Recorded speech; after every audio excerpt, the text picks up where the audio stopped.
Well, you know, I mean, for Antonio, there's a couple things going on. He's got his daughter that he's dealing with, some issues with her, and you know, there's something that just affects everybody that happens, and just, you know, it's gonna, you know, again with the magic of the crossovers and these producers and how NBC does it, it's gonna be something incredibly huge and big, and it's gonna be a lot of fun. Well, yeah, I mean, there's actually, we're trying to catch a guy, but we don't want him to know that we're on to him.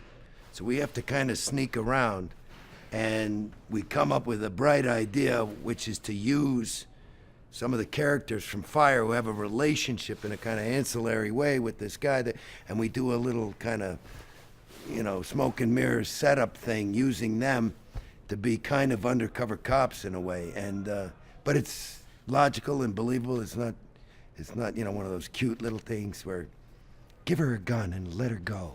You know, it's cool. And it happens to be, you know, for Antonio too. Like I was saying, there's a couple things going on with that, and then it's his sister, and Brett, who, you know, he's had relations with. So you know, it's a little it's you know, hard for him to have to see them go undercover, and it's, you know, it's tricky, and so it's I think it's a pretty emotional one for him.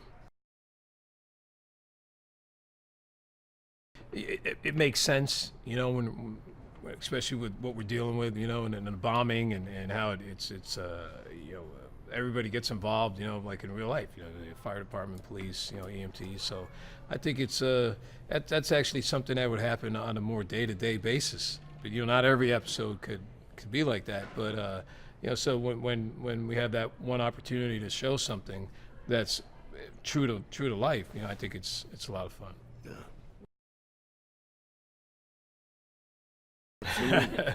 Yeah, that can be fun too, the freezing, in a way, because it draws you closer together just to keep warm.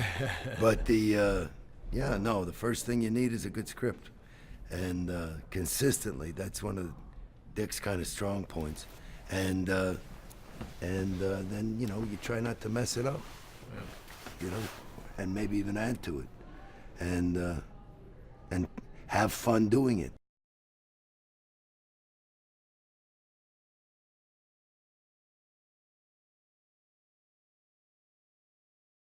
I came on the second episode of Fire.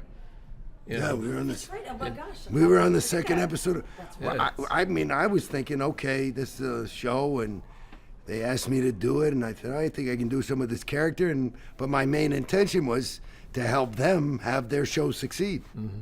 You know, it was about, you know, because they were in episode 2. They hadn't aired yet. Right. They were nervous. They were a little tight and trying to find their legs.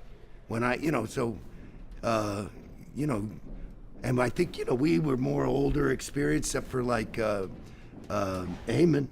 And so, you know, you come in and they ask you to do a show, you want to kind of help, you know,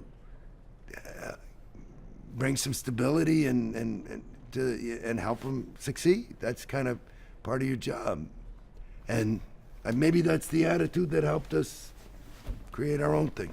Yeah, I mean, you know, to think, you know, and I arrested him on Fire, you know, and helped them, you know, with their case, and Yeah. you know, who would have thought, you know.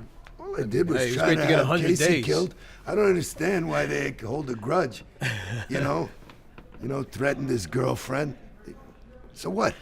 I don't get it. Let's make a show. I mean, you know. Let's make Chicago PD. That's and it. you guys are going to work together. That's right. Without the fans, especially the ones that have been there from the beginning, you know, their loyalty and just commitment to, you know, watching our show and taking this ride along with us. I mean, it's because of them that we're here, you know, right. and That's who you make the show for. yeah.